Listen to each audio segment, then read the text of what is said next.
free and shame-free existence is to sort of maintain the fiction that it's nothing really to do with him anyway, and that you have to talk to Neil about it, which is so not the case, but that is the fiction that Chris runs. Well, I am sort of comfortable within what I do. I'm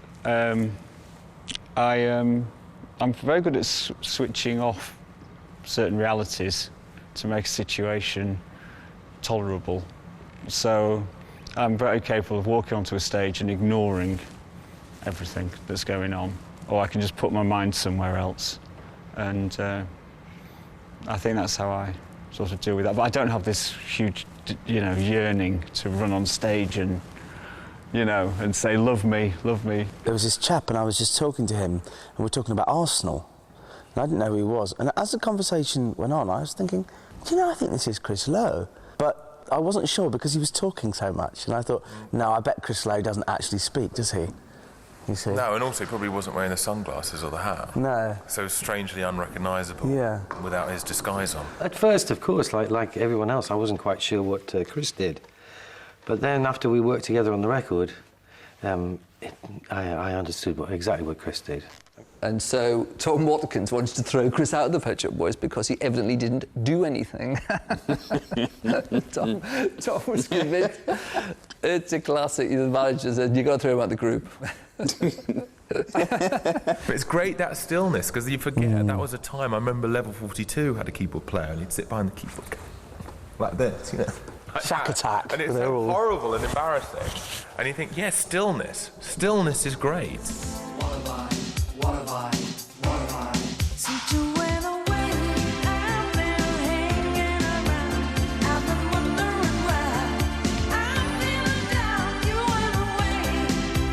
Did you think that I don't know how I'm gonna get through. The first two albums, Please Naturally, the songs were all written around the same time. We used to go in this little demo studio in Camden and at the weekends and just write songs, and most of those appeared on either Please or Actually. So that's probably why there's a certain consistency of sound and a song type to those two. We could have recorded It's a Sin for the first album. We could have recorded What Have I Done to Deserve This for the first album, but we wanted Dusty Springfield, we couldn't get it then, so we kept those for the second album.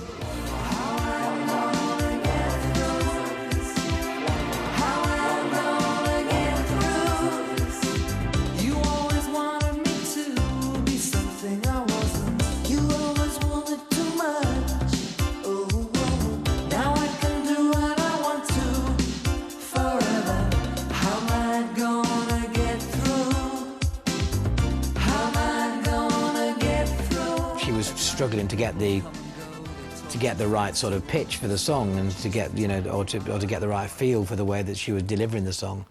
And she said, what do you want to Neil? What do you want this to sound like? And he said, sound like Dusty Springfield, please. And she hadn't quite realised that that's actually why they'd asked her to sing the song, is because whatever she did was fine by them. Dusty Springfield's voice we were always aware of in the 60s. And I can remember seeing her now on the Sunday night at the London Palladium, singing I'm in the Middle of Nowhere in front of the curtain, and thinking what a great record it was. Dusty really took that song and then made it something special. I mean, she just developed the vocals, so you get that climactic bit at the end, and that was really all Dusty's doing.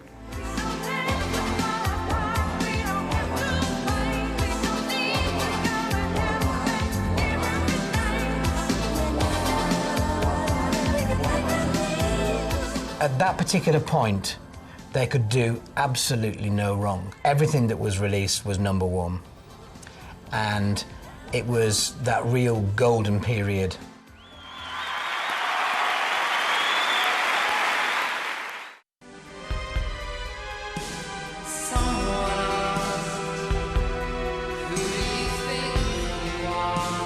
It is interesting thinking about the fact that it was 4 years between their first single and when they finally did some real live gigs, because they must be the only act that made a feature film before they actually did a tour. Right, come on everybody, eat up!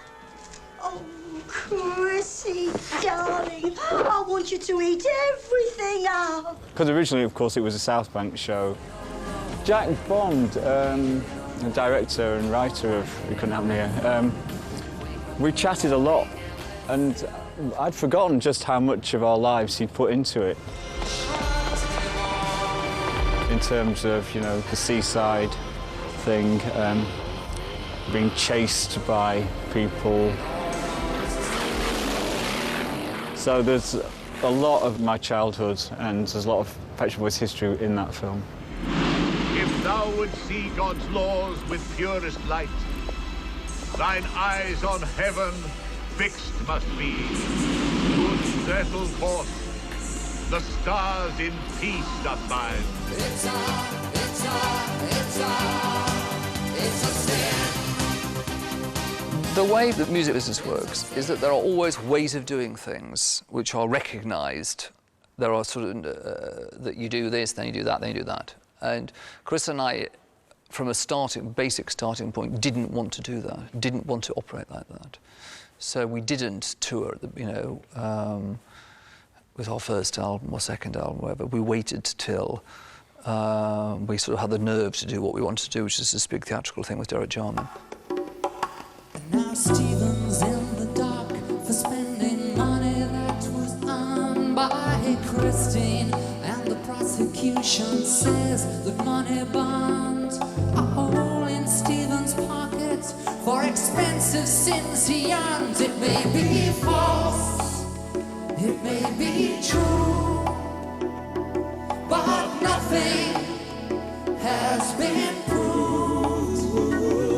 They aren't performing in the traditional way. There's no sweat there, so you're watching something, you know, in a way much more stylish than that. And I'm certain that's the appeal. Right?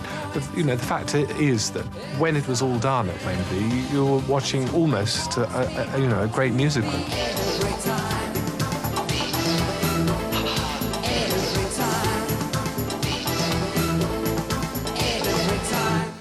And I think we're always trying to do something that hasn't been done before, really. I mean, I don't know how successful we are, but that's was our starting point, is to try and do something completely new every time we do something.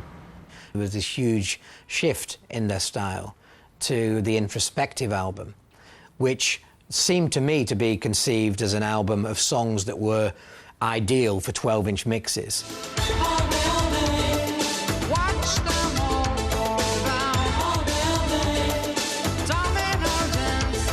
People say, oh, the video for Domino Dancing is very homoerotic. Well, I guess, yeah, you can look at two guys fight. I think it's homoerotic. It wasn't the intention in the script. It's simply following the story of the song. The boy's in love with the girl, but she's going off with someone else. I mean, that's it. That's what the video is. But that imagery is then translated through the modern filter of sort of Calvin Klein ads and things to be homoerotic. I don't believe the intention behind it was to be homoerotic. But no one I know will ever believe I would say that.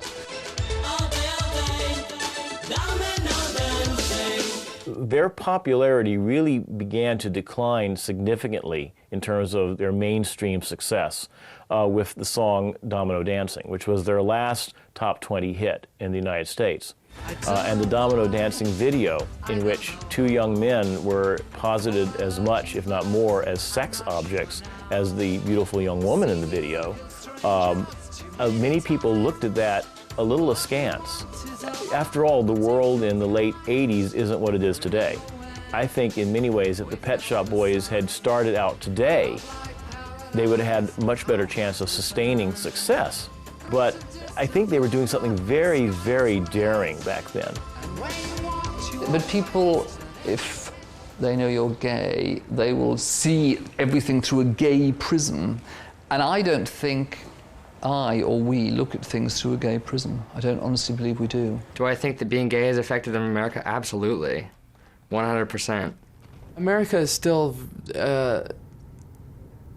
getting used to the word gay. So when you've got a band that's seen as, you know, this gay thing, it's instantly going to be, there's going to be a little of a wall that's